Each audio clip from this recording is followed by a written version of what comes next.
Tak teď jsem si připravila jídlo mojí maminky. Máme ho velice rádi a jmenuje se pišot.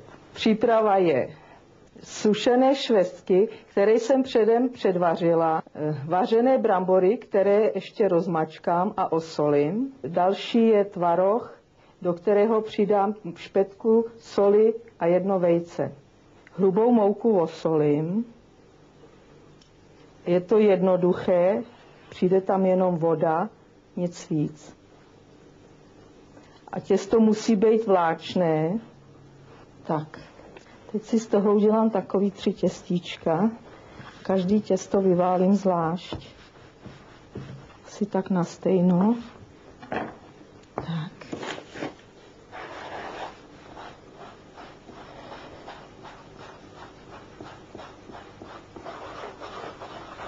Tak, teď mám ty 3 těsta. Do brambor akorát nasypu sůl a rozmačkám je. Moje maminka dávala do brambor trošičku pepře, ono to tak trošku vonělo. Jo? No, teď jsem ho tam dala dost. Týhle bramborový má rád můj vnuk, má nejradši ze všeho. Vždycky, když přijde v neděli, babičko, vařila si pišot.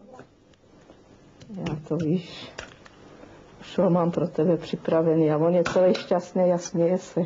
Do tvarohu si dáme 1 vejce, taky špetku, jenom špetku soli. Trošku rozmixujeme. Dříve si vyválím těsto. 3 až 4 mm vysoké.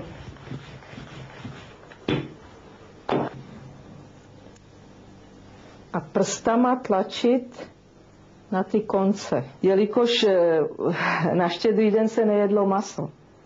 Maso se jedlo až druhý den, anebo po půlnoci. Takže tohle bylo vlastně vánoční jídlo. Teď si to naplníme švestkama. A to jsou takhle asi ty 3 druhy, co dělávám. Teď začneme dělat pišot s bramborami. Tohle jídlo časově je dost náročný. Teď je trošku, jak má být, vysušené to těsto. A zamícháme, aby se to nepřilepilo ke dnu. Přiklopíme pokličkou a vaří se asi 10 minut. A musím si připravit vál, studenou vodou polejt. Pišota vyndáme, scedíme, hezky je.